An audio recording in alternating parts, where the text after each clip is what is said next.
Angel. ഞാൻ ചാലക്കുടിയിൽ നിന്നാണ് വരുന്നത്. ഞാൻ ഉടമ്പടി എടുത്തത് കഴിഞ്ഞ വർഷം ജൂണിലാണ്. ഞാൻ ജൂണിൽ ഉടമ്പടി എടുത്തിട്ട് എനിക്ക് സെപ്റ്റംബറൊക്കെ ആയപ്പോൾ ഞാൻ ട്രെയിനിൽ നിന്നൊന്ന് വീണു. ഞാൻ ട്രെയിനിലിരുന്ന് ഉറങ്ങിപ്പോയി. അത് ഞാൻ കണ്ടു തുറന്നു കഴിഞ്ഞപ്പോൾ എൻ്റെ സ്റ്റേഷനെത്തി. അപ്പോൾ ഞാൻ ഭയങ്കരമായിട്ട് ടെൻസ്ഡായിട്ട് ആ ടൈമിൽ ഞാൻ ട്രെയിൻ ചെറുതായിട്ട് മൂവായി തുടങ്ങിയിട്ടുണ്ടായിരുന്നു. എന്നാലും ഞാൻ ട്രെയിനിൽ നിന്ന് എടുത്ത് ചാടി. ഞാൻ പ്ലാറ്റ്ഫോമിലേക്കാണ് വീണത്. അപ്പോൾ ഞാൻ എൻ്റെ കൈയുടെ എൽബോ കുത്തിയാണ് വീണത്. അപ്പം എനിക്ക് കൈ ഒരേ പോസ്റ്ററിൽ തന്നെയാണ് എനിക്ക് പിടിക്കാൻ പറ്റുന്നുണ്ടായിരുന്നുള്ളൂ. അവിടെ നിന്ന് എനിക്ക് അനക്കാനൊന്നും പറ്റുന്നില്ലായിരുന്നു. അപ്പം ഞങ്ങളുടെ അവിടുത്തെ സെൻറ്റ് ജെയിംസ് ഹോസ്പിറ്റലിൽ ചെന്നപ്പോൾ ഡോക്ടർ പറഞ്ഞു മസിൽസ് ബ്രേക്ക് ആയിട്ടുണ്ടെന്ന് തോന്നുന്നു, നമുക്ക് ചിലപ്പോൾ സർജറി വേണ്ടി വരും.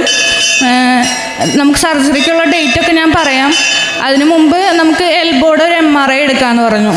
അപ്പോൾ എൽബോയുടെ MRI എടുക്കുന്ന ടൈമിൽ ഞാനും അമ്മയും പ്രാർത്ഥിച്ചു, മാതാവേ ഞങ്ങൾക്ക് സർജറി ഒന്നുമില്ലാതെ, ചെറിയ പരിക്കുകളുണ്ടെങ്കിലും കുഴപ്പമില്ല, സർജറി ഒന്നും ഇല്ലാതെ ഞങ്ങൾക്ക് മാതാവ് ഞങ്ങൾക്ക് മാറ്റിത്തരണേന്ന് പറഞ്ഞു. MRIയുടെ റിസൾട്ട് വന്നു. MRIയുടെ റിസൾട്ട് വന്നു കഴിഞ്ഞപ്പോൾ അതിനകത്ത് ടിഷ്യൂവിന് ഡാമേജ് വന്നിട്ടുണ്ട്, എല്ല് പൊട്ടിയിട്ടുണ്ട്, മസിൽസ് സ്ട്രെയിൻ ആയിട്ടുണ്ട്. ഡോക്ടർ പറഞ്ഞു അവിടെ ഇനി ഡാമേജ് ആവാനായിട്ടൊന്നുമില്ല, തനിക്ക് ഭയങ്കര ലക്കുണ്ട്, മസിൽസ് ബ്രേക്ക് ആയിട്ടില്ല, സർജറി വേണ്ട, റെസ്റ്റ് എടുത്ത് കഴിഞ്ഞാൽ കുറയുമെന്ന് പറഞ്ഞു. അങ്ങനെ ഞാനൊരു 1.5-2 മാസത്തോളം പ്ലാസ്റ്റർ ഇട്ട് ഞാൻ റെസ്റ്റ് എടുത്തിരുന്ന് പ്ലാസ്റ്റർ വെട്ടിയതിന് ശേഷം എനിക്ക് കൈ അനക്കുമ്പോൾ കൈ വേദനയായിരുന്നു എനിക്ക്. അപ്പോൾ ഞാൻ ഡോക്ടറോട് പറഞ്ഞു, ഡോക്ടർ എനിക്ക് ഇപ്പോഴും കൈ വേദനയാണ്, എനിക്ക് വേദന മാറിയിട്ടില്ല. അപ്പോൾ ഡോക്ടർ എന്നോട് പറഞ്ഞു, അപ്പോൾ താൻ എന്താ വിചാരിച്ചേ, ഇത്ര ഡാമേജ് ഉണ്ടായിട്ട് പെട്ടെന്ന് അനങ്ങാൻ പറ്റുമെന്ന് വിചാരിച്ചു, ഒരു 1 ഇയറെങ്കിലും എടുക്കും തൻ്റെ കൈക്ക് മുമ്പത്തെ പോലെ ബലം വരാനായിട്ട്. അപ്പോൾ 1 മാസം കഴിഞ്ഞിട്ട് എനിക്ക് CMAയുടെ ഇൻ്റർ എക്സാമാണ്. ഞാനപ്പോൾ എക്സാമിന് വേണ്ടി പ്രിപ്പയർ ചെയ്തുകൊണ്ടിരിക്കുകയായിരുന്നു. അപ്പോൾ ഞാൻ ഭയങ്കരമായിട്ട് ടെൻഷനായി. എനിക്ക് 1 മാസം കഴിഞ്ഞ് ഇനി എക്സാം എഴുതാൻ പറ്റില്ലല്ലോ എന്നുള്ളൊരു ടെൻഷനിൽ ഞാൻ ഭയങ്കരമായിട്ട് പ്രാർത്ഥിക്കാൻ തുടങ്ങി. അപ്പോൾ അമ്മ ഇങ്ങനെ ആയുർവേദശാലയിൽ നിന്ന് ഒരു കുഴമ്പെടുത്ത് ചൂടാക്കി എനിക്ക് ഒഴിഞ്ഞ് എല്ലാ ദിവസവും പരത്തി തരുമായിരുന്നു. അതിനകത്ത് അമ്മ ഇവിടുത്തെ തൈലം ഒഴിച്ചിട്ട് അമ്മ എനിക്ക് വിശ്വാസപ്രമാണം ചൊല്ലി ഞാനും അമ്മയും കൂടി തൈലം പുരട്ടി എല്ലാ ദിവസവും പുരട്ടുമായിരുന്നു. അപ്പോൾ ഡോക്ടർ പറഞ്ഞത് 1 വർഷം എടുക്കും തൻ്റെ കൈക്ക് ആ ബലം തിരിച്ച് തൻ്റെ മുമ്പത്തെ പോലെ ബലം കിട്ടണമെന്നുണ്ടെങ്കിൽ ഇനി 1 വർഷമെങ്കിലും എടുക്കും എന്നാണ് ഡോക്ടർ എന്നോട് പറഞ്ഞത്. പക്ഷെ പരിശുദ്ധ അമ്മ എനിക്ക് 1 മാസത്തിനുള്ളിൽ എൻ്റെ എക്സാമിനുള്ളിൽ എനിക്ക് എൻ്റെ കൈക്ക് മുമ്പത്തേനേക്കാളും ബലത്തിൽ എനിക്ക് പൂർണ്ണമായ ആരോഗ്യത്തോട് കൂടിയിട്ട് അമ്മ എനിക്ക് സൗഖ്യം തന്നു. അതിനുശേഷം ഞാൻ ഉടമ്പടി പുതുക്കാനൊന്നും എനിക്ക് പറ്റിയില്ല. അതിനുശേഷം ഞാനിപ്പോൾ ഈ മെയിൽ 12-ാം തീയതി എനിക്ക് ഹിപ്പിന് ചെറിയൊരു പെയിൻ ഉണ്ടായിരുന്നു. അപ്പോൾ പെയിൻ എനിക്ക് ചെറുതായിട്ടേ ഉള്ളായിരുന്നു. അപ്പോൾ ഞാനത് വലിയ കാര്യമായിട്ട് എടുത്തില്ല, ഞാനതിങ്ങനെ മൈൻഡ് ചെയ്യാതെ നടന്നു. അപ്പം നടക്കുമ്പോഴാണ് എനിക്ക് പെയിൻ. അപ്പം ഞാൻ നടക്കുമ്പോൾ പെയിൻ വരുമ്പോൾ ഞാൻ കുറച്ച് നേരം ഇരിക്കും. അപ്പം എനിക്ക് പെയിൻ മാറും, പിന്നെ ഞാൻ നടക്കും, പിന്നെ പെയിൻ വരും, ഞാൻ ഇരിക്കും. അപ്പം ഞാൻ കാര്യമായിട്ടൊന്നും എടുത്തില്ല. അത് കഴിഞ്ഞ് കഴിഞ്ഞപ്പോൾ സൺഡേ എനിക്ക് നൈറ്റ് ഭയങ്കരമായിട്ട് പെയിൻ കൂടി വന്നു. കാലിലേക്ക് താഴേക്ക്, റൈറ്റ് ലെഗിൻ്റെ താഴേക്ക് പെയിൻ ഭയങ്കരമായിട്ട് കൂടിയിട്ട് മരയിപ്പൊക്കെ ആയി. അതിനുശേഷം ഞാൻ കാലനക്കുന്നുണ്ട്, മരയിക്കുന്നുണ്ടല്ലോ. അപ്പം ഞാൻ കാലിങ്ങനെ അനക്കുന്നുണ്ട്. അപ്പം എൻ്റെ ഉള്ളിൽ ഞാൻ എൻ്റെ കാലനക്കുന്നുണ്ട്, എൻ്റെ കാലനങ്ങുന്നുണ്ട്. ചെറിയ പെയിനാണ്. അപ്പോൾ കാലനക്കുന്നതിൻ്റെ പെയിനാണ്. ഞാൻ ഹോളിലായിരുന്നു ഇരുന്നിരുന്നത്. അപ്പം ഞാൻ ഹോളിൽ നിന്ന് എഴുന്നേറ്റ് ഞാൻ എൻ്റെ റൂമിലേക്ക് പോകാനായിട്ട് നോക്കിയപ്പോൾ എനിക്ക് നടക്കാൻ പറ്റുന്നില്ല, ഒട്ടും അനങ്ങാൻ പറ്റുന്നില്ല എനിക്ക്.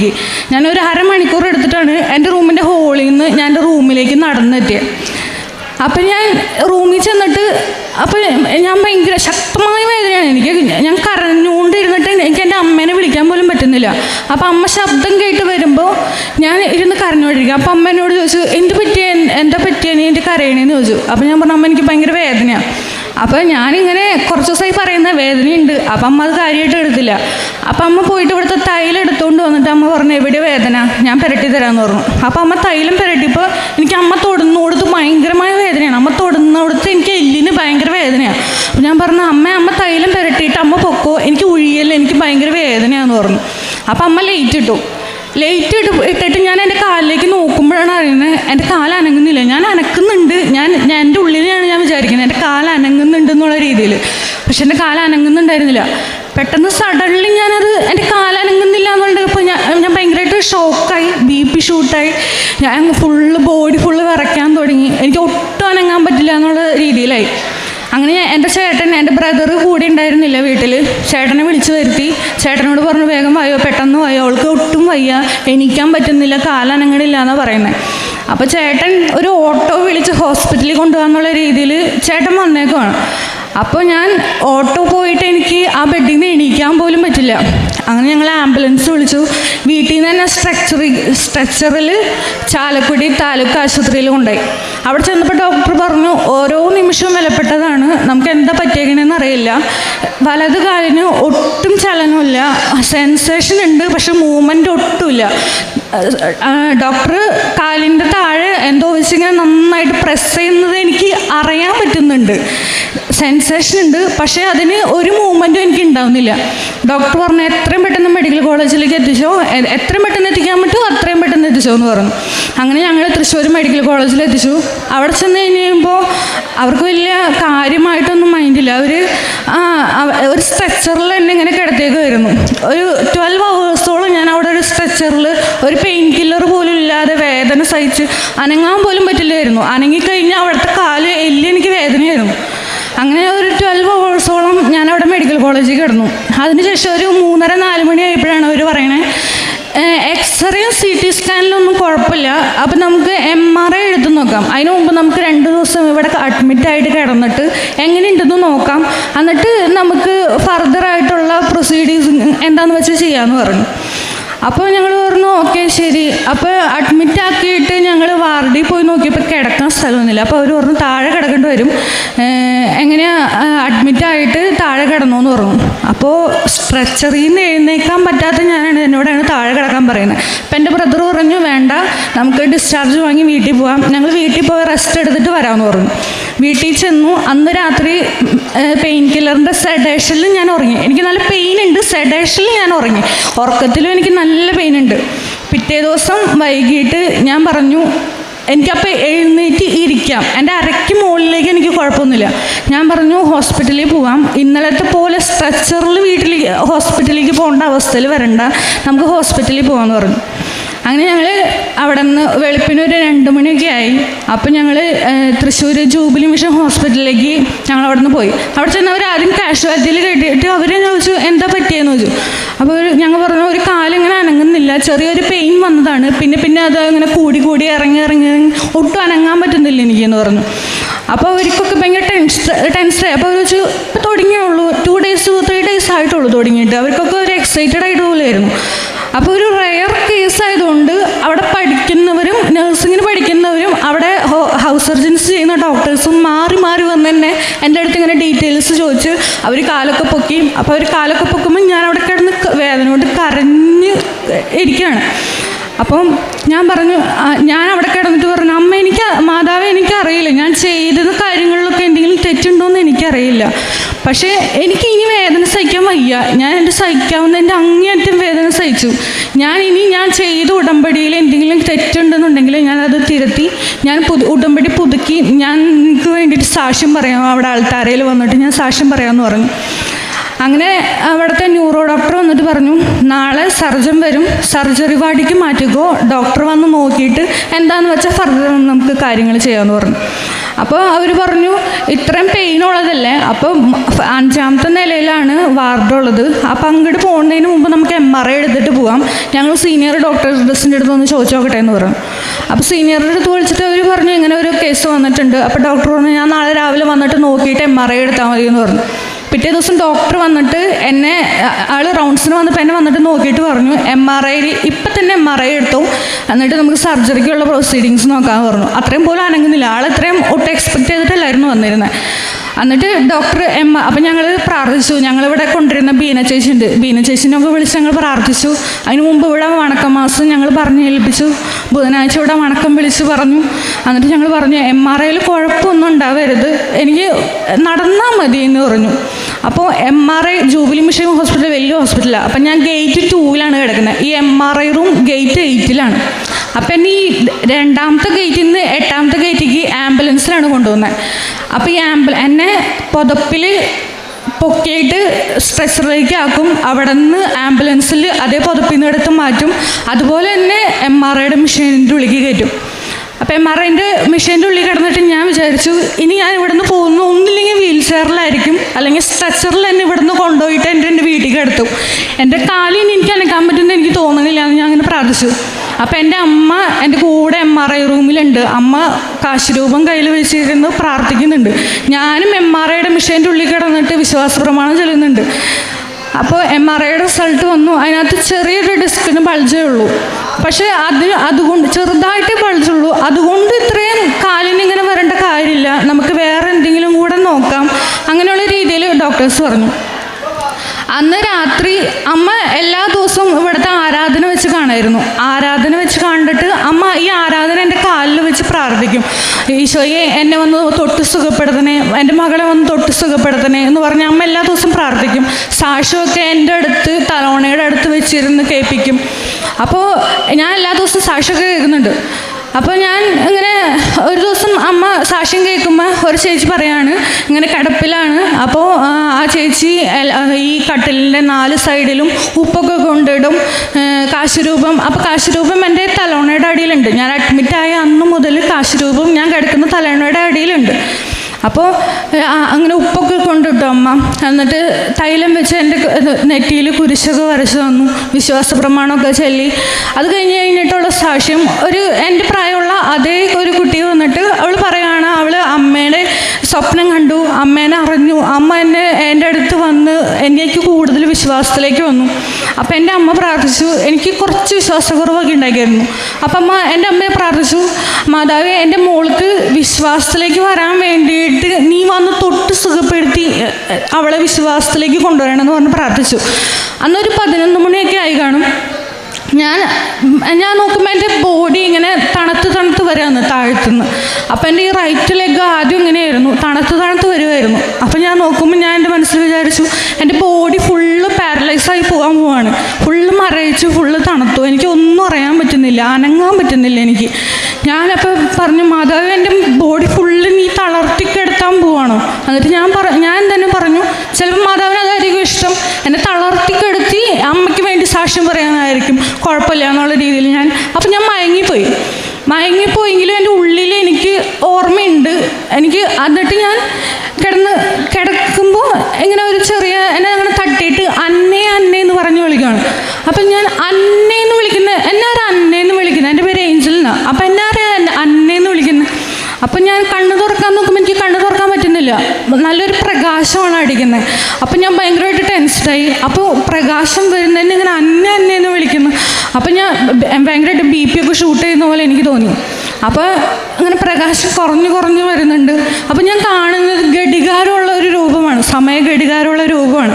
അപ്പോൾ ഇവിടെ വന്നിട്ട് എന്നെ ഏറ്റവും കൂടുതൽ സ്ട്രൈക്ക് ചെയ്തിട്ടുള്ള രൂപം, ഇവിടെ സൈഡിൽ അമ്മയുടെ ഒരു രൂപമുണ്ട്, സമയ ഘടികാരമുള്ള രൂപം. അതെനിക്ക് ഭയങ്കര ഇഷ്ടമുള്ളൊരു രൂപമാണ്. ഞാനിവിടെ വന്നിട്ട് കൂടുതൽ സമയം സ്പെൻഡ് ചെയ്യുന്നതും എനിക്ക് തോന്നുന്നു അവിടെ ആ രൂപത്തിൻ്റെ മുമ്പിലായിരിക്കും. അപ്പോൾ എനിക്ക് മനസ്സിലായി, അമ്മ എൻ്റെ അടുത്ത് വന്നു, എന്നെ തൊടാൻ വേണ്ടി വന്നിട്ടുണ്ടെന്ന് മനസ്സിലായി. അപ്പം അമ്മ എന്നോട് പറഞ്ഞു, എണീറ്റ് നടക്കുന്നു. എൻ്റെ ഇടത് കയ്യിൽ അമ്മ മുറുക്കി പിടിച്ചേക്കുവാണ്. അപ്പം ഞാൻ അമ്മോട് പറഞ്ഞു, അമ്മ എനിക്ക് നടക്കാൻ പറ്റില്ല, എനിക്ക് ബലമില്ല, ഞാൻ വീഴും അമ്മ. അപ്പം അമ്മ എന്നോട് പറഞ്ഞു, നിൻ്റെ കൈ പിടിച്ചിരിക്കുന്നത് ഞാനാണ്, എണീറ്റ് നടക്കുമെന്ന് പറഞ്ഞു. അപ്പം ഞാൻ കിടക്കാം. ഞാൻ അമ്മോട് പറഞ്ഞു, അമ്മ എനിക്ക് എണീറ്റിരിക്കാൻ പറ്റില്ല, എനിക്ക് സ്വന്തമായിട്ട് എണീക്കാൻ പറ്റുന്നില്ല. അപ്പം അമ്മ എന്നെ പിടിച്ചിരുത്തുന്ന പോലെ എനിക്കൊരു ഫീൽ ഉണ്ടായി. എന്നിട്ട് അമ്മനോട് പറഞ്ഞു, ബാ എണീറ്റ് നടക്ക്. അപ്പോൾ ഞാൻ എണീറ്റു. അപ്പം ഈ പ്രായമായവർക്ക് സോഡിയം ഒക്കെ കുറഞ്ഞ പോലെ, ബലമില്ലാത്ത പോലെയാണ് ഞാൻ ഒന്ന് ഫുള്ള് ഷിവർ ചെയ്യും, അങ്ങനെയാണ്. അപ്പം ഞാൻ എണീറ്റത് കണ്ടിട്ട് എൻ്റെ അമ്മച്ചേനോട് പറഞ്ഞു, അയ്യോ പൂവല്ലേ, നീ വീഴും, പൂവല്ലേ എന്ന് അമ്മ അങ്ങനെ പറയുന്നുണ്ട്. അമ്മ എന്നിട്ട് എന്നെ ബലമായിട്ട് പിടിച്ചു വെച്ചേക്കുവാണ്, ഞാൻ നടന്നു പോയി വീഴാതിരിക്കാൻ വേണ്ടിയിട്ട്. അപ്പം ഞാൻ എൻ്റെ അമ്മോട് പറഞ്ഞു, അമ്മ പേടിക്കണ്ട, അമ്മ വിട്ടോ, എൻ്റെ കൈ പിടിച്ചിരിക്കുന്നത് പരിശുദ്ധ അമ്മയാണ്, അമ്മ വിട്ടോ, ഞാൻ വീഴില്ല എന്ന് പറഞ്ഞു. അപ്പം അമ്മ അത് കേട്ടപ്പോൾ അമ്മ മനസ്സിലായി, അമ്മ പ്രാർത്ഥിച്ച് മാതാവ് വന്ന് എൻ്റെ കൈ പിടിച്ചിട്ടുണ്ട്. അപ്പം അമ്മ എൻ്റെ കൈ വിട്ടു. ഞാൻ എന്നിട്ട് എൻ്റെ 2 കൈയും മാതാവിലേക്ക് കൊടുത്തു. എന്നിട്ട് മാതാവ് ബലമില്ലാതെ ഞാൻ ഇങ്ങനെ ഷിവർ ചെയ്താണ് നടന്നു പോകുന്നത്. ഞാൻ ഒരു 5-10 അടി നടന്ന് പോയിട്ടുണ്ടാവും. നടന്നു പോയി കഴിഞ്ഞിട്ട് അവിടെ ചെന്നിട്ട് അമ്മ മാതാവിനെ ചേർത്ത് പിടിച്ചു. കാരണം ഞാൻ 1 വർഷത്തോളമായിട്ട് അമ്മോട് ചോദിക്കുന്ന ഒരു ചോദ്യമുണ്ട്, അമ്മേ 1 വർഷത്തോളം മേലെ ആയിട്ട് ഞങ്ങൾക്ക് പ്രശ്നങ്ങളുടെ മേലെ പ്രശ്നങ്ങളും ആശുപത്രി കേസുകളും, അങ്ങനെ ഒരാൾക്ക് കഴിയുമ്പോൾ ഒരാൾക്ക് അങ്ങനെയാണ് വീട്ടിൽ. അപ്പം എന്തുകൊണ്ട് ഞങ്ങൾക്ക്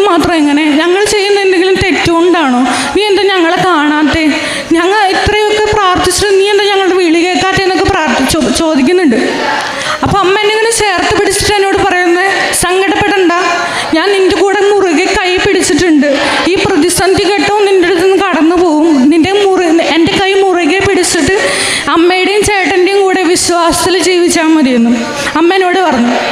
അതിനുശേഷം എനിക്ക് ബോഡി ഫുള്ള് തളരുന്ന ഫീലായിരുന്നു. അപ്പോൾ എന്നെ 2 പേര് ചേർന്ന് പിടിക്കുന്ന പോലെ എനിക്ക് തോന്നി. പക്ഷേ ആ റൂമിൽ എൻ്റെ അമ്മ മാത്രമേ ഉള്ളൂ. എന്നെ പിടിച്ചത് പരിശുദ്ധ അമ്മ തന്നെയാണ്.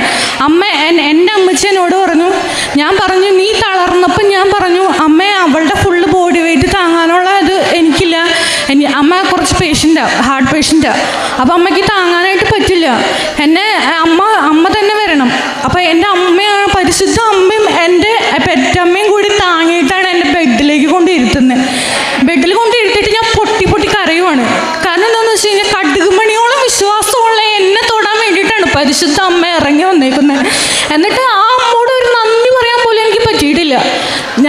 എനിക്ക് കുറച്ച് നേരത്തേക്ക് ഒന്നും സംസാരിക്കാൻ പറ്റുന്നില്ല. ഫുള്ള് ബ്ലാങ്കാണ് ഞാൻ അവിടെ ഇരുന്ന് കരഞ്ഞുകൊണ്ടിരിക്കുക. അപ്പം അമ്മ പറഞ്ഞു എന്തിനാ കരയുന്നത്. അപ്പം ഞാൻ എൻ്റെ കൈയൊക്കെ ഇങ്ങനെ വെറുതെ വെക്കാൻ പറ്റില്ല, ഇങ്ങനെ ഷിവർ ചെയ്തുകൊണ്ടിരിക്കും. ഞാൻ അമ്മേനെ കാണിച്ചത് അമ്മ എൻ്റെ കൈ ഷിവർ ചെയ്യുന്നില്ല, എനിക്ക് എൻ്റെ കാലനക്കാം, എനിക്ക് നടക്കാം, പരിശുദ്ധ അമ്മ വന്ന് എന്നെ തൊട്ടിട്ടുണ്ട് അമ്മേ അങ്ങനെ പറഞ്ഞു. എന്നിട്ട് ഞാൻ കൈ മണത്ത് നോക്കിയപ്പോൾ ഞാൻ അങ്ങനെ കൈ മണത്ത് നോക്കുക. അപ്പോൾ റോസാപ്പൂവിൻ്റെ മണമാണ്. അപ്പം ഞാൻ എൻ്റെ അമ്മേനെ മണപ്പിച്ചിട്ട് ചോദിച്ചു അമ്മയ്ക്ക് വല്ല മണം ഫീൽ ചെയ്യുന്നുണ്ടോ? അമ്മ പറഞ്ഞു ഇല്ല, എനിക്കങ്ങനെ തോന്നില്ല. അപ്പം ഞാൻ അമ്മോട് പറഞ്ഞു അമ്മ പരിശുദ്ധ അമ്മ പിടിച്ച സ്ഥലങ്ങളിലൊക്കെ എനിക്ക് റോസാപ്പൂവിൻ്റെ മണമാണ് എനിക്ക് ഫീൽ ചെയ്യുന്നത്. അങ്ങനെ ഞാൻ അമ്മോട് പറഞ്ഞു. അന്ന് ഞങ്ങൾ എല്ലാവരും വിളിച്ച് പറഞ്ഞു. അന്ന് രാത്രിയാണ്, ഒരു 12 മണി 1 മണിയൊക്കെ ആയി കാണും വെളുപ്പിന്. അപ്പം ഞങ്ങൾ അന്ന് തന്നെ എല്ലാവരും വിളിച്ച് പറഞ്ഞു പരിശുദ്ധ അമ്മ വന്നു. അങ്കിൾ UK-ലാണ്. അങ്കിളിനെ വിളിച്ച് പറഞ്ഞു. അങ്കിളിനെ വിളിച്ചിട്ട് പറഞ്ഞു അങ്കിൾ ഞാൻ എണീറ്റു, പരിശുദ്ധ അമ്മ വന്നു എന്നെ തൊട്ടു. അങ്കിളിനൊരു മോളുണ്ട്, 10 വയസ്സ് അവൾക്ക്. അപ്പോൾ അവൾ എന്നോട് ചോദിച്ച് ചേച്ചി മാതാവ് എങ്ങനെയാണ് ഇരിക്കുന്നത്, സുന്ദരിയാണോ കാണാൻ, എങ്ങനെയുണ്ട്, എങ്ങനെ സൗണ്ടൊക്കെ എങ്ങനെയാണ്, എനിക്ക് ഇനി വരാണെങ്കിൽ എനിക്കും കൂടി കാണാൻ വരാൻ വേണ്ടിയിട്ട് എന്നോടൊന്ന് പറയുമെന്ന് പറഞ്ഞു. പിറ്റേ ദിവസം രാത്രി ഞാൻ കിടന്ന് ഉറങ്ങുന്ന ടൈമിൽ ആരോ എൻ്റെ അടുത്ത് സാക്ഷ്യം കേൾക്കുന്ന പോലെ എനിക്ക് തോന്നുകയാണ്. അപ്പോൾ എൻ്റെ അമ്മ കിടന്നുറങ്ങുമ്പോൾ എൻ്റെ അമ്മേനോട് പറഞ്ഞു ഞാൻ ഉറങ്ങാൻ പോവാ, ഇത്രയും ദിവസം സമാധാനമായിട്ട് ഉറങ്ങിയിട്ടില്ല, ഇന്ന് ഞാൻ സമാധാനമായിട്ട് കിടന്നുറങ്ങാൻ പോവാന്ന് പറഞ്ഞിട്ടാണ് അമ്മ കിടക്കുന്നത്. അപ്പം ഞാൻ ഉറക്കത്തിലിങ്ങനെ സാക്ഷ്യം കേൾക്കുവാണ്. അപ്പം ഞാൻ വിചാരിച്ചു അമ്മ ഉറങ്ങിയില്ലേ ഇതുവരെ ആയിട്ടെന്ന് ചോദിച്ചാൽ ഞാൻ കണ്ണുറന്ന് നോക്കുമ്പോൾ അമ്മ കിടന്നുറങ്ങുവാണ്. അപ്പോൾ എനിക്ക് തോന്നിയതായിരിക്കും വിചാരിച്ച് ഞാൻ കിടന്നുറങ്ങി. അപ്പോൾ എനിക്ക് എൻ്റെ ചുവട്ടിലിരുന്ന് ആരോ പറയുന്നുണ്ട് ഇന്നത്തെ യുവതലമുറയിലെ മക്കൾക്ക് സാക്ഷിയാവാൻ വേണ്ടിയിട്ട്, അമ്മയിൽ വിശ്വാസമില്ലാത്ത മക്കൾക്ക് അമ്മയിലേക്ക് തിരിച്ചു വരാൻ വേണ്ടിയിട്ട്, ഇവിടെ വന്ന് പ്രാർത്ഥിച്ചു പോയിട്ട് വിശ്വാസം നഷ്ടപ്പെട്ടിട്ട് പിന്നെ ഇങ്ങോട്ട് തിരിച്ചു വരാത്ത മക്കൾക്ക് വേണ്ടിയിട്ട് തിരിച്ചു വരാൻ വേണ്ടിയിട്ട് എന്നറിയുന്നവർക്ക് അല്ലെങ്കിൽ എനിക്കറിയുന്ന 5-10 പേർക്ക് മാതാവിനെ അറിയാൻ വേണ്ടിയിട്ട് അമ്മ പ്രത്യക്ഷീകരണത്തിൻ്റെ സാക്ഷിയാക്കാൻ വേണ്ടിയിട്ട് എനിക്ക് തന്ന വേദനയുള്ളൊരു പ്രേക്ഷിത വേലയാണെന്ന് എന്നോട് ആരോ ഇങ്ങനെ ഇരുന്ന് പറഞ്ഞുകൊണ്ടിരിക്കുകയാണ്. അപ്പം ഞാൻ എൻ്റെ അമ്മോട് പറഞ്ഞു അമ്മേ മാതാവ് ഇങ്ങനെ ഇരുന്ന് എനിക്ക് പറഞ്ഞിട്ടുണ്ട് എനിക്ക് ഇവിടുന്ന് ഡിസ്ചാർജ് ആയിട്ട് വേഗം കൃപാസനത്തിൽ പോയിട്ട് സാക്ഷ്യം പറയണം. അപ്പോൾ ഡോക്ടർ വന്നിട്ട് പറഞ്ഞു, ഞാൻ ഡോക്ടർ പറഞ്ഞു എൻ്റെ അസുഖമൊക്കെ മാറി, എനിക്ക് കുഴപ്പമില്ല. അപ്പോൾ ഡോക്ടർക്ക് വിശ്വസിക്കാൻ ഭയങ്കര ബുദ്ധിമുട്ട്, ഇത്ര സീരിയസ് ആയിട്ട് വന്നിട്ട്. അപ്പോൾ അവരെനിക്ക് ഒരു ഞരമ്പിന് ഒരു ടെസ്റ്റും കൂടി എഴുതി തന്നിട്ടുണ്ട്. അപ്പോൾ ഞങ്ങൾ പറഞ്ഞു ഞങ്ങൾക്ക് ആ ടെസ്റ്റൊന്നും വേണ്ട, എനിക്ക് എഴുന്നേറ്റ് നടക്കാൻ പറ്റുന്നുണ്ട്, ഇങ്ങനെ മാതാവ് വന്ന് തൊട്ട് സുഖപ്പെടുത്തിയെന്ന് പറഞ്ഞു. അപ്പോൾ അവിടുത്തെ നഴ്സുമാരൊക്കെ പറഞ്ഞു, അപ്പോൾ അവർക്കൊക്കെ ഭയങ്കര വിശ്വാസമായി. അപ്പോൾ അവരൊക്കെ ഭയങ്കര സങ്കടത്തിലായിരുന്നു, ഇത്ര പ്രായമുള്ളൂ എന്നിട്ട് ഇത്ര ഇങ്ങനെ പാരലൈസ് ആയ പോലെ കിടക്കുകയാണ് എന്നുള്ള രീതിയിൽ അവരൊക്കെ ഭയങ്കര സങ്കടത്തിലായിരുന്നു. അത് കഴിഞ്ഞിട്ട് അപ്പോൾ ഡോക്ടർ പറഞ്ഞു ഒരു കാര്യം ചെയ്യ്, ഒരു ദിവസം ഇവിടെ ഒബ്സർവേഷനിൽ കിടക്ക്, പിറ്റേ ദിവസം പോയാൽ മതി എന്ന് പറഞ്ഞു. അപ്പോൾ ഞാൻ അമ്മോട് പറഞ്ഞു ശരി, അപ്പോൾ ശനിയാഴ്ചയാണ് ഡിസ്ചാർജ് ചെയ്യുന്നത്, നമുക്ക് സൺഡേ നമുക്ക് കൃപാസനത്തിൽ പോവാം, സാക്ഷ്യം പറയാമെന്ന് പറഞ്ഞു. അപ്പോൾ എൻ്റെ ഉള്ളിലിരുന്ന് ആരോ പറയുവാണ് വേണ്ട ചേട്ടനെയും കൊണ്ട് പോയാൽ മതി, ചേട്ടൻ അന്ന് സൺഡേ വരാൻ പറ്റില്ല, അപ്പോൾ ചേട്ടനെയും കൊണ്ട് പോയാൽ മതി, ചേട്ടന് വിശ്വാസത്തിലേക്ക് വരണം, ചേട്ടനും ഇതുപോലെ വിശ്വാസമൊന്നുമില്ല, കുടുംബ പ്രാർത്ഥനയിലൊന്നും വരില്ല, പള്ളിയിലൊന്നും പോവില്ല, അങ്ങനെയൊക്കെ ചേട്ടൻ. അപ്പോൾ ചേട്ടൻ വിശ്വാസത്തിലേക്ക് വരാൻ വേണ്ടിയിട്ട് ചേട്ടനെയും കൊണ്ട് നീ കൃപാസനത്തിൽ പോകണം, ചേട്ടൻ കേൾക്കല നീ സാക്ഷ്യം പറയണം. അപ്പം ഞാൻ പറഞ്ഞു അമ്മ നമുക്കിപ്പോൾ പോണ്ട, ചേട്ടൻ വരുമ്പോൾ പോയാൽ മതി, നമുക്ക് ചേട്ടൻ എന്നാണ് വരാൻ പറ്റുന്നത് അന്ന് പോയാൽ മതി. അപ്പോൾ ചേട്ടൻ പറഞ്ഞിരിക്കുന്നത് എനിക്ക് ഈ അടുത്തൊന്നും ലീവ് ഉണ്ടാവില്ല, എനിക്ക് ഈ സൺഡേയും പോകേണ്ടി വരും, അപ്പോൾ നിങ്ങൾ ബസ്സിന് പോരേന്നാണ് ചേട്ടൻ പറഞ്ഞിരുന്നത്. മാതാവ് അതിന് അവസരം തന്നു. ഇന്നത് ഞാനിവിടെ എൻ്റെ 2 കാലിൽ വന്ന് നിന്നിട്ടാണ് സാക്ഷ്യം പറയുന്നത്. ഈ അൾത്താരയിൽ വന്നിട്ട് നിന്ന് സാക്ഷ്യം പറയാൻ തന്ന മാതാവിന് ഒരുപാട് നന്ദി. ഞാൻ എൻ്റെ പ്രേക്ഷിത വേലയായിട്ട് ചെയ്തുകൊണ്ടിരുന്നത് പൊതിച്ചോറ് കൊടുക്കലായിരുന്നു. പൊതിച്ചോറ് എൻ്റെ വീട്ടിൽ കുറച്ച് 2-3 പൊതിച്ചോറുണ്ടാക്കും. പിന്നെ ഞങ്ങളുടെ അയൽവക്കത്തൊക്കെ പറഞ്ഞ് കുറച്ച് പൊതിച്ചോറൊക്കെ കളക്ട് ചെയ്യും. എന്നിട്ട് ഞങ്ങളുടെ ചാലക്കുടിയിൽ തന്നെ ഇങ്ങനെ ഭിക്ഷാടനം നടത്തുന്നവർ അല്ലെങ്കിൽ അങ്ങനെ വഴിയരികിലുള്ളവർ അവർക്കൊക്കെ കൊണ്ട് ഭക്ഷണം കൊടുക്കും ഞങ്ങൾ. അങ്ങനെയായിരുന്നു പ്രേക്ഷിത വേല ചെയ്തുകൊണ്ടിരുന്നത്. പത്രമൊക്കെ കൊടുത്തുകൊണ്ടിരുന്നത് അവിടെ ചാലക്കുടി ഗവൺമെൻറ് ഹോസ്പിറ്റലിൽ അവിടുത്തെ രോഗികളുടെ അടുത്തൊക്കെ പോയി ഞങ്ങൾ സംസാരിച്ച് അവരുടെ വിഷമങ്ങളൊക്കെ അറിഞ്ഞ് പിന്നെ ഞങ്ങൾ അവർക്ക് പത്രമൊക്കെ കൊടുക്കും. അവരെ കാണാൻ വരുന്നവർക്കൊക്കെ പത്രമൊക്കെ കൊടുക്കും. ഇത്രയും വലിയ അനുഗ്രഹങ്ങൾ തന്ന് എന്നെ അനുഗ്രഹിച്ച പരിശുദ്ധ അമ്മയ്ക്കും തിരുക്കുമാരനും ഒരുപാട് നന്ദി. 2019 മെയ് മാസത്തിലാണ് ഉടമ്പടി എടുത്തത്. ഇതെൻ്റെ 4ാമത്തെ സാക്ഷ്യമാണ്.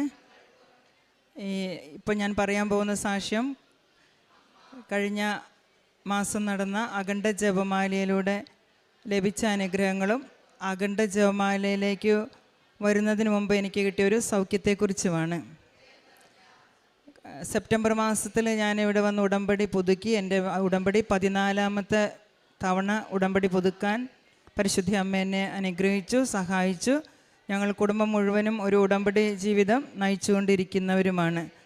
അപ്പോൾ സെപ്റ്റംബർ മാസത്തിൽ ഉടമ്പടി പുതുക്കാനായിട്ട് വന്നപ്പം എൻ്റെ കയ്യിലിരിക്കുന്ന ഈ ജപമാല ഇവിടുത്തെ സ്റ്റോളിൽ നിന്ന് വാങ്ങിയതാണ്. ഇതിവിടെ അധികം നമ്മൾ കാണാറില്ല.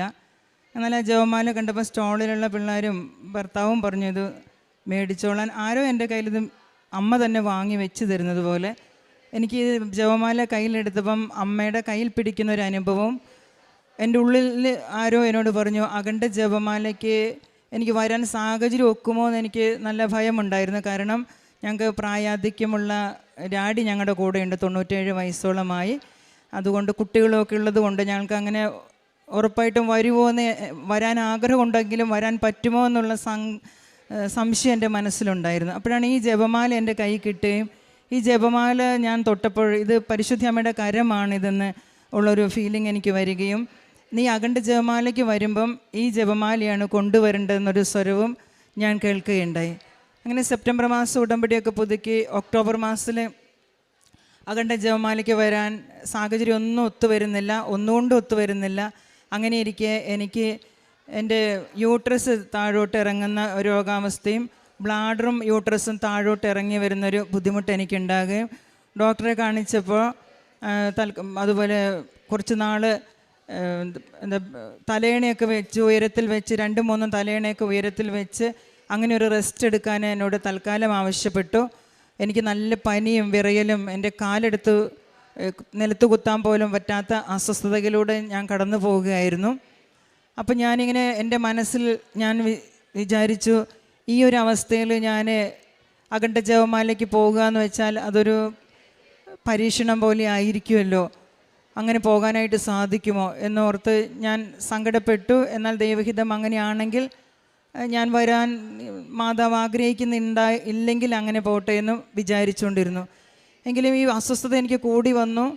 ഉള്ളിൻ്റെ ഉള്ളിൽ അഖണ്ഡ ജപമാലയ്ക്ക് വരണം എന്നുള്ള ആഗ്രഹവും കൂടി വന്നപ്പോൾ എന്തായാലും ശരി ഒരു ഡോക്ടറുടെ അടുത്ത് പോയി ഒന്നുകൂടെ സ്കാൻ ചെയ്ത് ഒന്നുകൂടെ നോക്കാം, ഇത് വളരെ ഗുരുതരമായ അവസ്ഥയിലാണെങ്കിൽ നമ്മളൊരു അബദ്ധം കാണിക്കുന്നത് പോലെ ആവുമല്ലോ എന്ന് വിചാരിച്ച് ഡോക്ടറെ അടുത്ത് സ്കാനിങ്ങിന് പോകാൻ ഒരുങ്ങുമായിരുന്നു.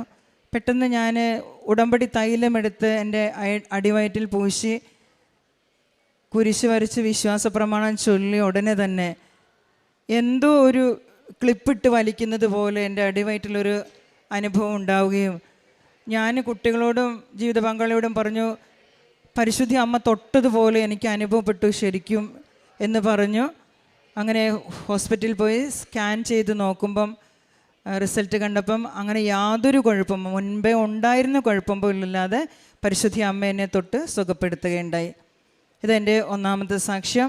അങ്ങനെ അഖണ്ഡ ജപമാലയിൽ ഞങ്ങൾക്ക് വന്ന് പങ്കെടുക്കുവാനും വളരെ ക്ലേശമായിരുന്നു. ഞങ്ങൾ മുൻ പ്ലാനിങ് ഇല്ലാതെ വന്നതുകൊണ്ട് 12 മണി കഴിഞ്ഞ് ഞങ്ങൾ ഇവിടെ എത്തുമ്പം ഇപ്പോൾ ഇവിടെ താമസിക്കും എങ്ങനെയാണ് എനിക്ക് യാത്രയുടെ ക്ഷീണം അങ്ങനെയൊക്കെ ഉള്ളത് കൊണ്ട് എന്നാലും അമ്മ ഒരുക്കി തരും എന്നുള്ളത് പോലെ ഈ ശരിക്കും പറഞ്ഞാൽ ഈ കൃപാസനത്തിൻ്റെ തൊട്ടപ്പുറത്തൊരു 10 അടി നടന്നാൽ അപ്പുറത്തൊരു വീട്ടിൽ ഞങ്ങൾക്കായൊരു റൂം ഏറ്റവും ഒരു ക്രൈസ്തവ ഭവനം തന്നെ മാതാവ് ഒരുക്കി തന്ന് അഖണ്ഡ ജപമാല ഭക്തിയോടെ പങ്കെടുക്കാൻ ഞങ്ങൾക്ക് അവസരം ലഭിച്ചു.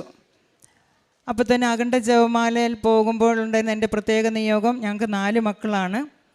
അപ്പോൾ ഇവരെല്ലാവരും ഉടമ്പടി ജീവിതവും പരീക്ഷയും പാസ്സാവലും ഒക്കെ ആയിട്ട് അങ്ങനെ പോയിക്കൊണ്ട് ഇരുന്ന കുട്ടികളാണ്.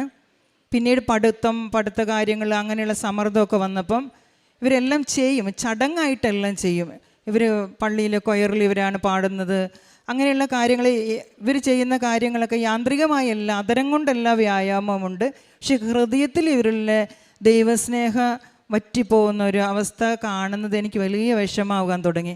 അപ്പം നമ്മൾ അച്ഛൻ പറയുന്നത് പോലെ നമ്മൾ ആരെയും പിടിച്ച് കയറ്റി കൊണ്ടുവരേണ്ടവരുന്നല്ല, അവർക്ക് തനിയെ തോന്നുന്നതാണ്. അവർ അറിഞ്ഞുകൊണ്ട് അവർ ചെയ്യുന്നതല്ല, അവരറിയാതെ അവരിലുള്ള അഭിഷേകം ചോർന്നു പോകുന്നത് നമുക്ക് നന്നായിട്ട് മനസ്സിലാകാനായിട്ട് തുടങ്ങി. അപ്പോൾ അഖണ്ഡ ജപമാലയ്ക്ക് വരുമ്പം ഇതായിരുന്നു ഞങ്ങളുടെ നിയോഗം. കുട്ടികളെ മറ്റുള്ളവരെല്ലാം ഇവരെ കൈയടിച്ച് നന്നായി പ്രോത്സാഹിപ്പിക്കും, എല്ലാം ഭംഗിയായിട്ട് ചെയ്യും, കൃത്യമായിട്ട് ചെയ്യും. സിസ്റ്റേഴ്സ് ആണെങ്കിലും അച്ഛന്മാരാണെങ്കിലും എല്ലാം അങ്ങനെ ചെയ്യും. പക്ഷേ ഇവിടെ ആന്തരികതയിൽ വ്യത്യാസം ശരിക്കും അമ്മമാർക്കാണല്ലോ ശരിക്കും മനസ്സിലാവുക. അങ്ങനെ കണ്ടപ്പം ഈ ഒരു നിയോഗം പ്രത്യേകമാം വെച്ച് അഖണ്ഡ ജപമാലയിൽ പങ്കെടുത്തു. 4 കുട്ടികളുടെ ഫോട്ടോയും എൻ്റെ ഉടമ്പടി പത്രികയുടെ അകത്ത് വെച്ചാണ് ഞാൻ ഈ യാത്ര അഖണ്ഡ ജപമാലയിൽ പങ്കെടുത്തത്. അത്ഭുതമെന്ന് പറയട്ടെ പ്രിയപ്പെട്ടവരെ, ഈ അഖണ്ഡ ജപമാല പ്രാർത്ഥന കഴിഞ്ഞ് വീട്ടിലെത്തിയ ശേഷം എൻ്റെ മൂത്ത മോൾ പഠിക്കുന്നത് BSc നേഴ്സിംഗ് ആണ്. മുന്നേ അവൾക്ക് വലിയ അത്ഭുത രോഗശാന്തിയൊക്കെ കിട്ടി. അവൾ ഉടമ്പടി ജീവിതം തുടർന്നുകൊണ്ടിരിക്കുന്ന കുട്ടിയാണ്. എങ്കിലും അവളുടെ ആ ചൈതന്യം നഷ്ടപ്പെട്ടത് പിന്നെ എനിക്ക് തോന്നാറുണ്ടായിരുന്നു. എൻ്റെ അസൈൻമെൻറ്റുകൾ എഴുതുന്ന അവൾ പറയും 40 പേജൊക്കെ രാത്രി എഴുതി കൊടുക്കുക എന്നൊക്കെ പറഞ്ഞാൽ അമ്മ എന്താ പറഞ്ഞാൽ ഉറക്കം പോലുമില്ല. 3 മണി വരെ വെളുപ്പിനൊക്കെ ഇരുന്ന് എഴുതിയാൽ പോലും തീരില്ല.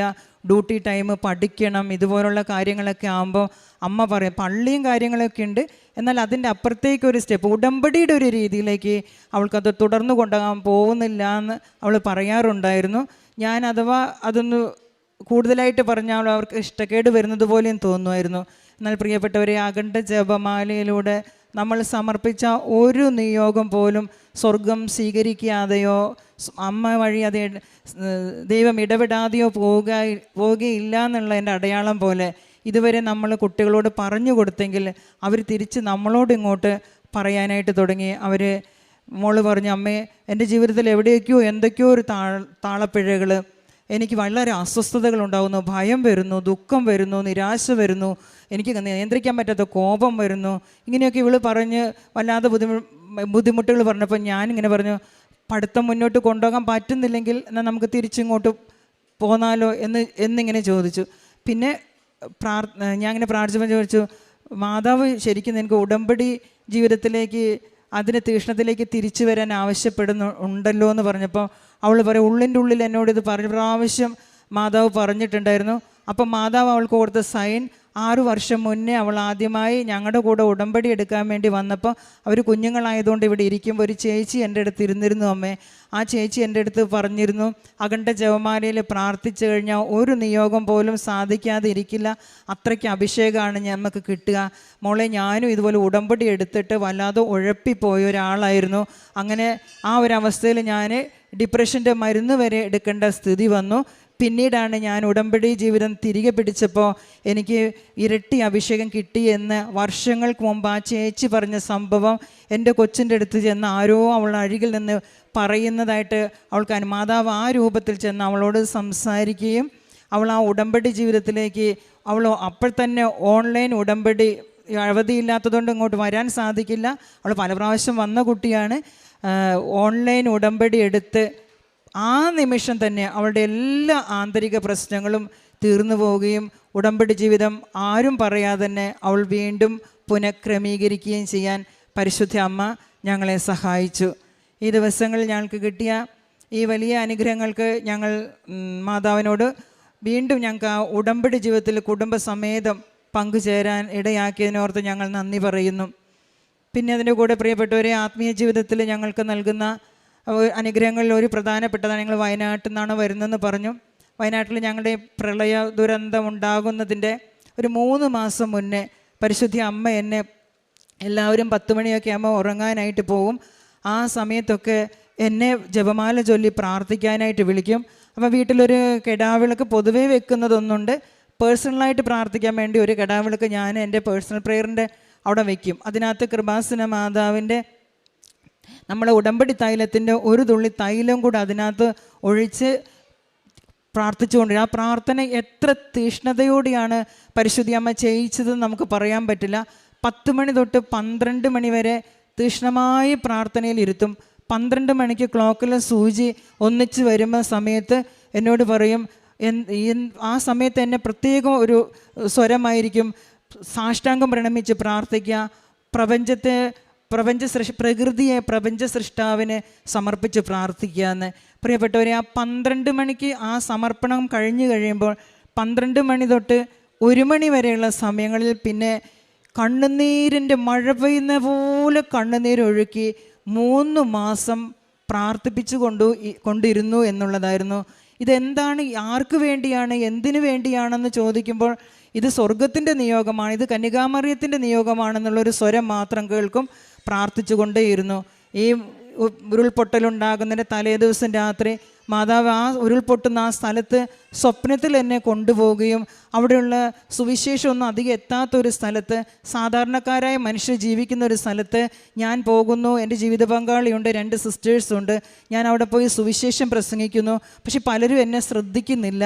അങ്ങനെ ഞാൻ ആ സുവിശേഷം പ്രസംഗിച്ചുകൊണ്ടിരിക്കുന്ന, അവരെ കൃപാസന പത്രം കൊടുത്ത് അവരോടൊക്കെ സുവിശേഷം അറിയിച്ചുകൊണ്ടിരിക്കുന്ന സമയത്ത് പെട്ടെന്നൊരു ടണൽ രൂപപ്പെടുകയും ഒരു മഹാ ഇരുട്ടിലേക്ക് ഞാൻ പ്രവേശിക്കുകയും എൻ്റെ കൂടെയുള്ളവരെല്ലാം നഷ്ടപ്പെട്ടു പോവുകയും ചെയ്യുന്നൊരു അനുഭവം എനിക്കുണ്ടാകുകയും ആ പ്രഭാതത്തിൽ എഴുന്നേറ്റ് നോക്കുമ്പോഴാണ് ഈ ദുരന്തം നടന്നതുമെല്ലാം. ഞങ്ങളെ വീട്ടിൽ നിന്ന് നോക്കിയാൽ കാണാവുന്ന ദൂരത്താണ് ഈ പ്രളയം. കുട്ടികൾ പഠിക്കുന്ന സ്കൂളിൽ അവരെ ക്ലാസ്സിൽ കൂടെ ഉണ്ടായിരുന്ന കുഞ്ഞുങ്ങളുടെ ബന്ധുക്കളൊക്കെ നഷ്ടപ്പെട്ടു. കൂടെ ഉണ്ടായിരുന്നൊരു കുഞ്ഞ്, അവരുടെ കൂടെയുള്ളൊരു കുഞ്ഞ് നഷ്ടപ്പെട്ടു. അങ്ങനെ ഞങ്ങൾ സ്കൂളും മേപ്പാടി എന്ന് പറയുന്ന സ്ഥലത്താണ് പിള്ളേർ പഠിക്കുന്നത്. ആ സ്കൂളും അതിൻ്റെ ഏരിയയിൽപ്പെട്ട സ്ഥലങ്ങളിലും ഈ ദുരന്തം നടക്കുമ്പോഴും പരിശുദ്ധ അമ്മ ഞങ്ങളെ കൊണ്ട് പ്രാർത്ഥിപ്പിച്ചു.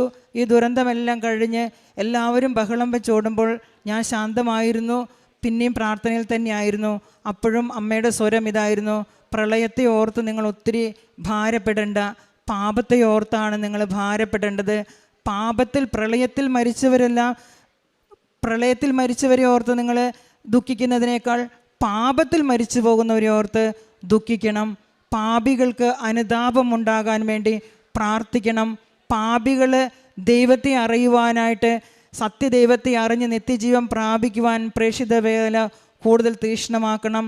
നാം പറയേണ്ടിടത്ത് നാം സുവിശേഷം പറയാതെ ഏതെങ്കിലും ഒരു ആത്മാവ് നഷ്ടപ്പെട്ടു പോയാൽ അതിൻ്റെ ഉത്തരവാദി നമ്മൾ തന്നെ ആയിരിക്കും. അതിനുവേണ്ടി സ്വർഗം നമുക്ക് ചെയ്തു തന്ന ഏറ്റവും വലിയ സുവിശേഷ പ്രഘോഷണത്തിൻ്റെ വേദിയാണ് ശരിക്ക് കൃപാസനം. എത്രയോ പേരോട് സുവിശേഷം അറിയിക്കുവാൻ ജീവിതാനുഭവങ്ങൾ കൊണ്ട് സഭയുടെ ഭൂമിയിലെ സ്വർഗമായ തിരുസഭയിൽ കെട്ടിക്കിടക്കുന്ന കൃപകൾ വിശുദ്ധ വസ്തുക്കളിലൂടെ, കൃപാസന സാക്ഷ്യ ശുശ്രൂഷകളിലൂടെ അനേകായിരങ്ങളിലേക്ക് തിടുക്കത്തിൽ പോയ അമ്മയെപ്പോലെ കടന്നു ചെന്ന് സുവിശേഷം അറിയിക്കുവാനും നാം അറിയിക്കാത്തതിൻ്റെ പേരിൽ ആരും നഷ്ടപ്പെട്ടു പോവാതിരിക്കാനും വേണ്ടി തീഷ്ണതയോടെ നമുക്ക് പ്രേക്ഷിത വേല ചെയ്യാൻ ദൈവം നമ്മളെ എല്ലാവരെയും സഹായിക്കട്ടെ എന്ന് ഞാൻ പ്രത്യേകം പ്രാർത്ഥിക്കുന്നു. പ്രത്യേകിച്ച് അതുപോലെ മക്കൾക്ക് വേണ്ടി പ്രാർത്ഥിക്കുവാൻ ഓരോ അമ്മമാരും ത്യാഗമെടുത്ത് പ്രാർത്ഥിക്കുമ്പോൾ കുഞ്ഞുങ്ങളിൽ നമ്മൾ ഒന്നും പറയാതെ തന്നെ, ഇതുവരെ നമ്മൾ അവരോട് പലതും പറയേണ്ടി വരും, എന്നാൽ നമ്മൾ ത്യാഗമെടുത്ത് പരിശുദ്ധി അമ്മയോട് ചേർന്ന് സ്വർഗത്തോട് നമ്മൾ എപ്പോഴും മുട്ടിക്കൊണ്ടിരുന്നാൽ കുഞ്ഞുങ്ങളിൽ ആ സ്വരം വന്ന് ഭവിക്കും. അവരിങ്ങോട്ട് തന്നെ, ഇപ്പോൾ ഇവർ 2 പേരും വന്നതും ഞങ്ങൾ നിർബന്ധിച്ചിട്ടല്ല, അവർക്ക് തന്നെ ഉടമ്പടി പുതുക്കണമെന്നും അവർ തന്നെ പറഞ്ഞു നിർബന്ധിച്ചാണ്. കഴിഞ്ഞ 2 ആഴ്ച മുന്നേ ഞാൻ വന്നു പോയെങ്കിലും ഉടമ്പടി പുതുക്കാനായിട്ട് ഇങ്ങോട്ട് വരാൻ അവർ തന്നെ മുൻകൈ എടുക്കുകയാണ് ഉണ്ടായത്. ഈ ഒരു സാക്ഷ്യം എല്ലാ മാതാപിതാക്കൾക്കും വേണ്ടി ഞാൻ സമർപ്പിക്കുകയാണ്. മക്കൾ ഏത് വലിയ കൃപ നഷ്ടപ്പെട്ട അവസ്ഥയിലാണെങ്കിലും മാതാപിതാക്കൾ അതിനു വേണ്ടി മുൻകൈ എടുത്താൽ മക്കളെ തിരിച്ചു കൊണ്ടുവരാനായിട്ട് സാധിക്കുമെന്നും, കൃപാസനം നമ്മൾക്ക് തന്ന എൻ്റെ രക്ഷ ലോകാതിർത്തി വരെ എത്തിക്കാൻ ഞാൻ നിന്നെ ലോകത്തിൻ്റെ പ്രകാശമായി നൽകുമെന്ന് പറഞ്ഞ യെശയ്യായുടെ പ്രവചനം പൂർത്തിയാക്കുവാൻ നമ്മളെ എല്ലാവരെയും പരിശുദ്ധി അമ്മ മാടി വിളിക്കുകയാണ്. പരിശുദ്ധി അമ്മ പ്രത്യേകം തരുന്നൊരു വചനമാണ്, സിയോൻ പുത്രി എഴുന്നേറ്റ് മെതിക്കുക, ഞാൻ നിൻ്റെ കൊമ്പ് ഇരുമ്പും കുളമ്പ് പിച്ചളയുമാക്കും, അനവധി ജനതകളെ നീ ചിതറിക്കും, അവരിൽ നിന്നെടുത്ത കൊള്ള മുതൽ നീ കർത്താവിന് കാഴ്ചവെക്കും. സങ്കീർത്തനം 91:10 പറയുന്ന വചനം പറയും, എന്നാൽ അവിടുന്ന് എൻ്റെ കൊമ്പ് കാട്ടുപോത്തിൻ്റെ കൊമ്പ് പോലെ ഉയർത്തി എൻ്റെ ശിരസിൽ പുതിയ തൈലം ഒഴിച്ചു. പ്രിയപ്പെട്ടവരെ, ഈ വചനമെല്ലാം കാലങ്ങൾക്ക് മുമ്പേ അറിയാമെങ്കിലും അതെല്ലാം എൻ്റെ ജീവിതത്തിൽ പൂർത്തിയായത് കൃപാസന ഉടമ്പടിയിലൂടെയാണെന്നും ഈ കൃപാസന ഉടമ്പടി ഒരു കാര്യസാധ്യത്തിൻ്റെ കാര്യമല്ല, കൃപാസനം കാര്യസാധ്യത്തിൻ്റെ സ്ഥലമല്ല, അത് കൃപ വർഷിക്കുന്ന സ്ഥലമാണ്. അത് കുഴഞ്ഞ ചേറ്റിൽ നിന്ന് ഉയർന്ന പാറമേലേക്കുള്ള വിളിയാണ്. ഉയർന്ന പാറമേൽ നിൽക്കുന്ന നമ്മളെ പറന്നുയരുന്ന ചിറക് തരുന്ന നിത്യജീവൻ്റെ വഴിയിലേക്ക് നമ്മളെ നയിക്കുവാൻ വേണ്ടി 4 വയസ്സ് പ്രായമുള്ളപ്പോൾ തൊട്ട് കർത്താവിന് ലയിച്ചൊരു പുരോഹിതനെ, ശരീരം കൊണ്ട് ദുർബലനായ ശക്തനായ ഒരു പുരോഹിതനെ നമ്മൾക്ക് നിർത്തിക്കൊണ്ട് ഇത്ര വലിയൊരു സംവിധാനത്തെ സ്വർഗം നമുക്ക് ഒരുക്കി തന്നെങ്കിൽ ഈ അവസരം നാം പാഴാക്കരുത്. ഉടമ്പടി എടുക്കണമോ എന്നുള്ളൊരു ചിന്ത ആർക്കും വേണ്ട. എല്ലാവരും ഉടമ്പടി എടുക്കേണ്ടവരാണ്. എടുത്താൽ മാത്രം പോരാ, അത് പാലിക്കുക എന്നുള്ളതാണ് നമ്മുടെ ഏറ്റവും വലിയ വിശ്വസ്തത കാണിച്ചുകൊണ്ട് ദൈവത്തിൻ്റെ സ്നേഹം നമ്മളിൽ പൂർത്തിയാക്കേണ്ടത്. പരിശുദ്ധ അമ്മ വെറും അനുഗ്രഹങ്ങൾ വാരിക്കോരി തരുന്നൊരു അമ്മയല്ല, അവൻ്റെ പുത്രൻ്റെ മണവാട്ടിയാകുവാനുള്ള യോഗ്യതയിലേക്ക് നമ്മളെ നയിക്കുന്ന ഈ ഉടമ്പടിയിലൂടെ നമുക്ക് ലഭിച്ച എല്ലാ അനുഗ്രഹങ്ങളെയും ഓർത്ത് നമുക്ക് ദൈവത്തിന് നന്ദി പറയാം. ഞങ്ങളുടെ കുടുംബത്തിൻ്റെ മുഴുവൻ നന്ദിയും കൃപാസന അമ്മയ്ക്കും ഈശോയ്ക്കും സമർപ്പിച്ചുകൊണ്ട് നിർത്തുന്നു. നന്ദി. Praise the Lord. സങ്കീർത്തനം 119 72 തിരുവചനം അരുളി ചെയ്യുന്നു: ആയിരക്കണക്കിന് പൊൻവെള്ളി നാണയങ്ങളേക്കാൾ അങ്ങയുടെ വചനത്തിൽ നിന്ന് പുറപ്പെടുന്ന നിയമമാണ് എനിക്ക് അഭികാമ്യം. ഇവിടെ സുജാത ലോബോ തൻ്റെ മക്കളുമായിട്ട് വന്ന് സാക്ഷ്യം പറഞ്ഞു. നാം എല്ലാം കേട്ടുകൊണ്ടിരിക്കുന്നു. സാക്ഷ്യത്തിൽ തനിക്ക് കിട്ടിയ രോഗസൗഖ്യം, കൃപാസന അഖണ്ഡ ജപമാല മഹാറാലിയിൽ തനിക്ക് സംബന്ധിക്കുവാനായിട്ട് തൻ്റെ രോഗസൗഖ്യം എങ്ങനെയാണ് തനിക്ക് നിമിത്തമായത്. പിന്നീട് അങ്ങോട്ട് തൻ്റെ മക്കളുടെ കാര്യവും ആ മക്കൾ ഉടമ്പടിയിൽ നിന്നൊക്കെ അകന്നു പോകുന്ന, വിശ്വാസ ജീവിതത്തിൽ നിന്ന് അകന്നു പോകുന്ന സാഹചര്യത്തിൽ വീണ്ടും അവർ തന്നെ ഇങ്ങോട്ട് പറഞ്ഞ് ഇന്ന് ഇവിടെ വന്ന് ഉടമ്പടി പുതുക്കി തങ്ങളുടെ അമ്മയോടൊപ്പം ആ കുഞ്ഞുങ്ങളും ഉടമ്പടി ജീവിതം നയിച്ച് സാക്ഷ്യം പറയുകയാണ്. അപ്പോൾ 1000 പൊൻവെള്ളി നാണയങ്ങളേക്കാൾ കർത്താവിൻ്റെ വചനത്തിൽ നിന്ന് പുറപ്പെടുന്ന നിയമമാണ് തനിക്ക് അഭികാമ്യമെന്ന് സങ്കീർത്തകൻ പറയുന്നു. നമ്മുടെ ജീവിതത്തിൻ്റെ ഒരു വഴിത്തിരിവ് എന്ന് തന്നെ പറയാം. അതാണ് കൃപാസനത്തിലൂടെ ഇന്ന് ഓരോ മക്കൾക്കും കിട്ടിക്കൊണ്ടിരിക്കുന്നത്. അതായത് നാം നടന്ന് തേഞ്ഞ ഒരു വഴിയുണ്ട്, ആ വഴിയല്ല, പുതിയ ഒരു പന്ഥാവ് നമുക്ക് വേണ്ടിയിട്ട് കർത്താവ് ഒരുക്കുമ്പോൾ ആ വഴിയെ നടക്കാനും ആ വഴി ഏതെന്ന് തിരിച്ചറിഞ്ഞ് കുടുംബം ഒന്നാകുകയും അതുപോലെ തങ്ങളോട് ബന്ധപ്പെട്ടവരും നാം ആയിരിക്കുന്ന പ്രദേശവുമൊക്കെ സംരക്ഷിക്കപ്പെടാനൊക്കെ എങ്ങനെയാണ് പരിശുദ്ധ അമ്മ ഇന്ന് ഓരോ മക്കൾക്കും കൃപ നൽകുന്നത്, അവരിലൂടെ എങ്ങനെയാണ് ദൈവം പ്രവർത്തിക്കുന്നത്. അങ്ങനെ തൻ്റെ ആത്മീയ ജീവിതം അമ്മയോട് ചേർന്നുകൊണ്ടുള്ള ജപമാല പ്രാർത്ഥനകൾ, അതിലൂടെയൊക്കെ തനിക്ക് കിട്ടിയ ഉൾക്കാഴ്ചകൾ, അങ്ങനെ ഇന്ന് എങ്ങനെയാണ് തൻ്റെ മക്കളെയും കുടുംബത്തെയും മുമ്പോട്ട് കൊണ്ടുപോകുവാനായിട്ട് പരിശുദ്ധ അമ്മയുടെ കൈപിടിച്ച് ഈശോയും അമ്മയും തങ്ങളെ മുമ്പോട്ട് നയിക്കുന്നത് എന്നുള്ളതാണ് ഈ മകള് സാക്ഷ്യത്തിലൂടെ വെളിപ്പെടുത്തിയത്. തീർച്ചയായും നമ്മുടെ ജീവിതത്തെ ഈശോയ്ക്ക് കൊടുക്കുമ്പോൾ ദൈവം ഏറ്റെടുക്കുന്ന ഒരു ഭവനമായിട്ട് നമ്മുടെ ഭവനവും നമ്മുടെ വ്യക്തി ജീവിതവും മാറും. അത് മാറട്ടെ. അതിനുള്ള കൃപയ്ക്കായി പ്രാർത്ഥിച്ചുകൊണ്ട് കരങ്ങളടിച്ച് നമുക്ക് ദൈവത്തെ ആരാധിക്കാം, മഹത്വപ്പെടുത്താം.